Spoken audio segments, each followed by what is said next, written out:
Good evening. My name is Ynzo, and I probably have the best job in the world. I get to talk about chocolate, and I get to spread chocolate to lovely people like you. Let me talk tonight about chocolate, the cocoa industry, and a small chocolate company in the Netherlands that I work for. But let me first take you through that magical moment when you eat chocolate. Because chocolate is the magical answer to just about everything.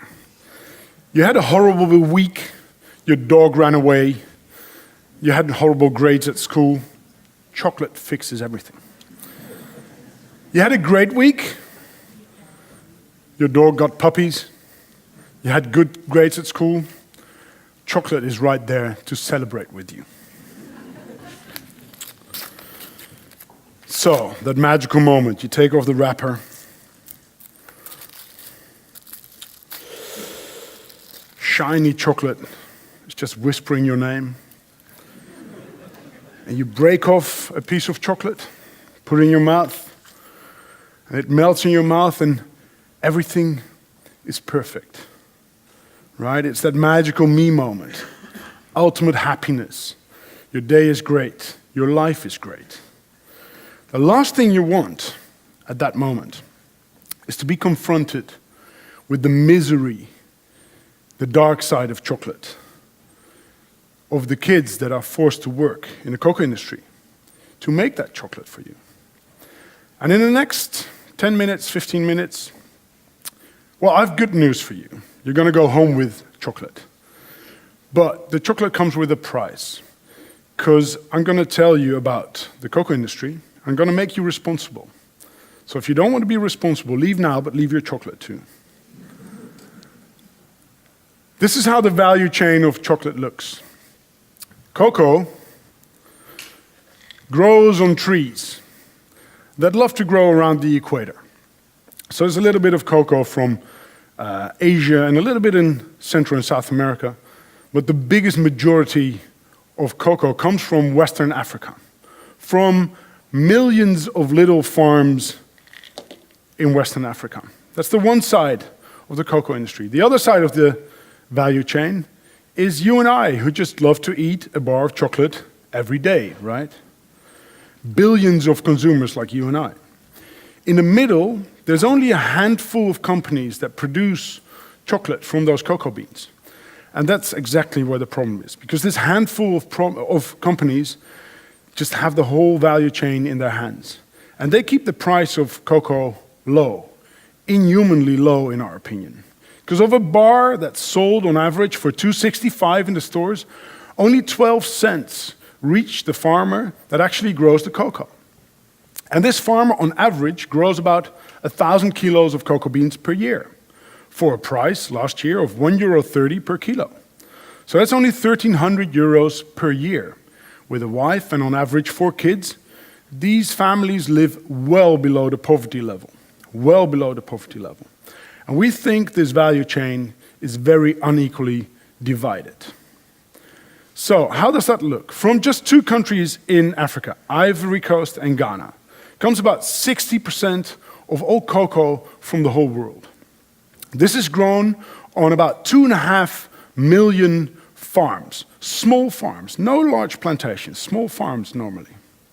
And on these farms, there's about 2.3 million kids that work there.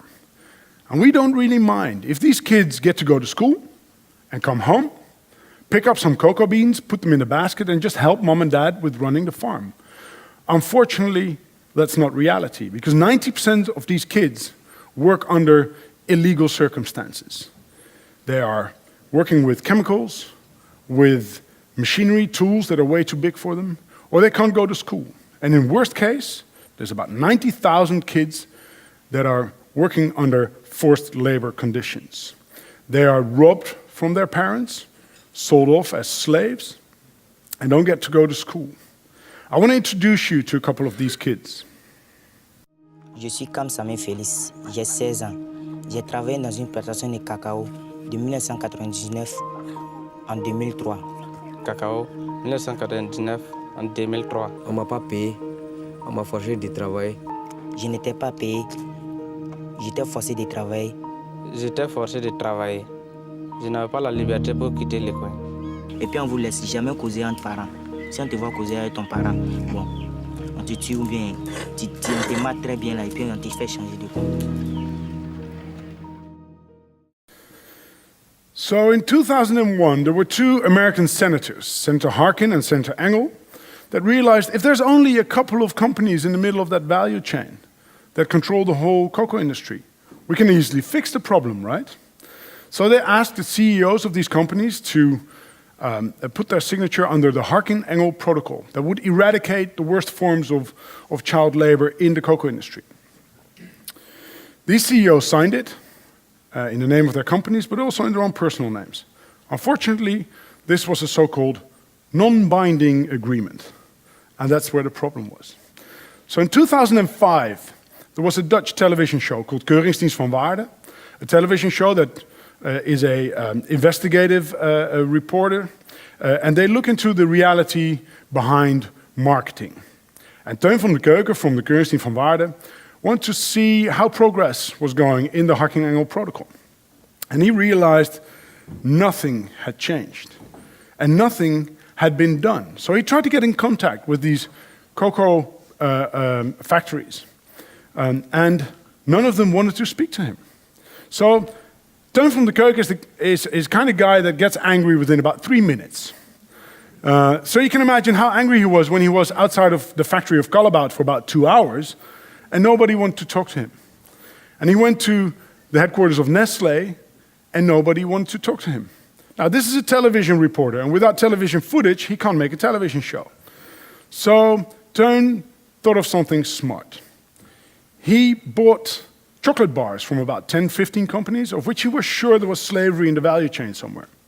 And he ate each of these bars and put a camera on himself and called the police. And he said, I want to turn myself in as a chocolate criminal.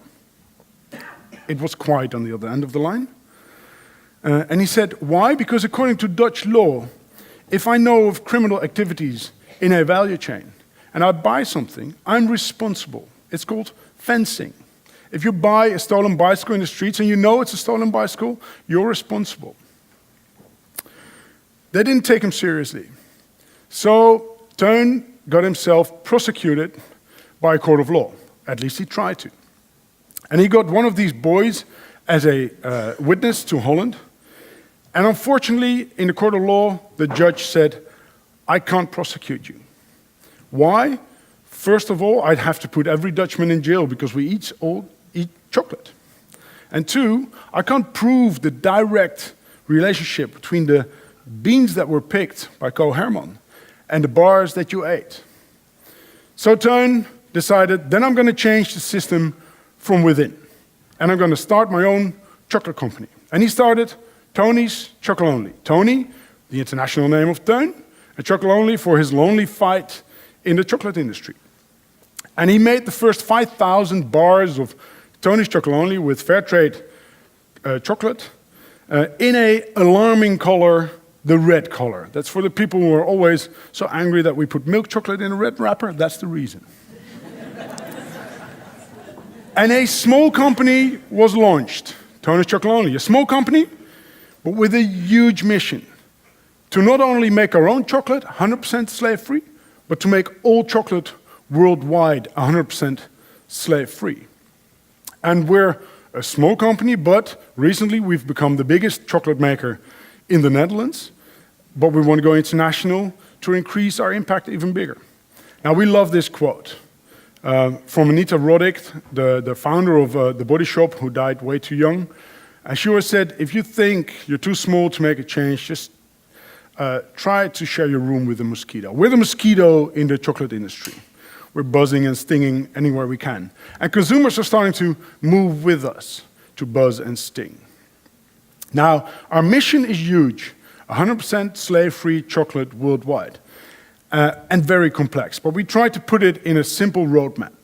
First of all, we try to create awareness. If all chocolate lovers start asking for fair chocolate, if all retailers start asking for fair chocolate, then the producers will be inspired, hopefully, to follow suit. 2, we want to lead by example. We have fully traceable cocoa beans, so we work directly with corporations in Ghana and Ivory Coast. We pay them a higher price. We help them to increase their efficiency and their productivity and the quality of their beans. We help them to organize into corporations. Thirdly, we want to inspire other companies to act. So we're working on a business model that we invite other companies to improve, copy, whatever. But we want them to move with us. So that's our roadmap. Now, we could have become an NGO or an activist, but we've become a commercial company, but a social business. So profit for us is not a goal, it's a mean towards a goal. Our goal is 100% slave-free chocolate. And we do that by being really crazy about chocolate. Yeah, we love to make weird chocolate. If you know our recipes, which we constantly innovate and love to make new stuff, we're pretty crazy about chocolate. If you walk into our office, and you're all welcome to come by anytime, in a work week, please. Come by, and the first thing you see is our kitchen, where we come up with these recipes. And we love chocolate, but we also love to give our friends chocolate. So come by, and you'll never leave without chocolate. We're really serious about people, though. In the first place is our own team. Why? Because we believe we can only reach that huge goal by having the most inspired and motivated people themselves. So how do we do that? Well, you get to take away as much chocolate every day from the office as you can physically carry. And to compensate, we give you free running shoes every year. Some employers don't like it when you get pregnant. We love it. We give you €1,000 in cash if you become pregnant. If you become pregnant with somebody else in Tony's, then you each get €1,000. That's our incentive for the Friday afternoon drinks. If you call your kid Tony, you get another €1,000. That hasn't happened yet. We have this alarm button in the office that if you hit it, all the disco lights go on and our logo starts flashing. Everybody starts cheering and shouting, and nobody has any clue why, but everybody's happy. And we love happy employees, and that's how we became the best employer of the Netherlands just 2 years ago. Secondly, of course, the farmers that we work with directly. There's 6,000 farmers in Ghana and Ivory Coast that we work with now through 6 corporations where we get our beans and they are fully traceable.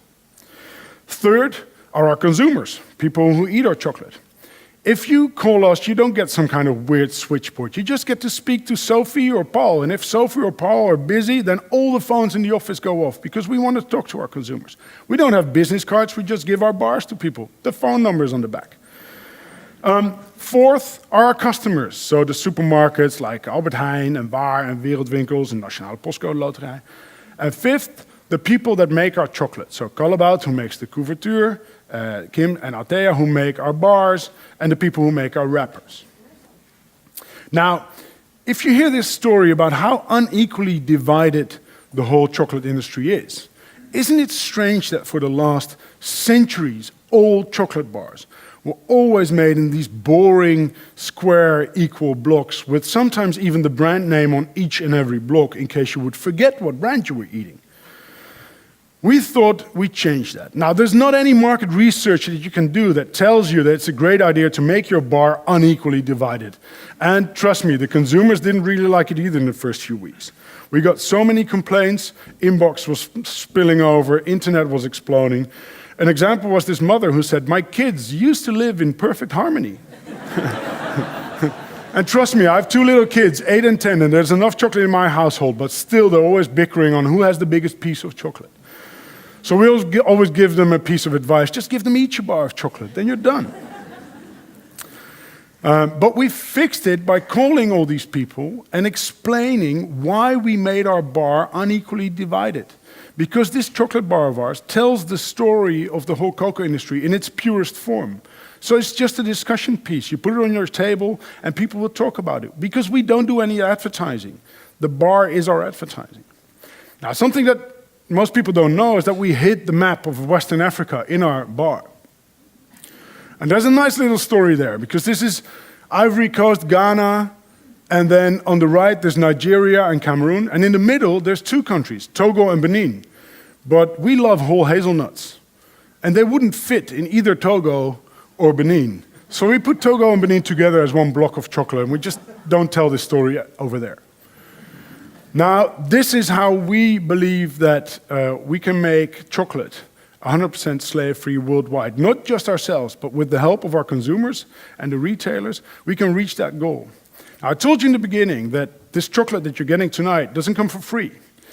And now that you know the story of the cocoa industry and of chocolate, we hope that if that one day comes that you have a horrible week that you need to fix, or this lovely week that you need to celebrate with chocolate, that when you're standing in front of the shelf of the chocolate in the supermarket, that you realize what's happening in the cocoa industry, and that you realize that everything that you put in your shopping basket is a vote for the world that you want to live in. Thank you very much.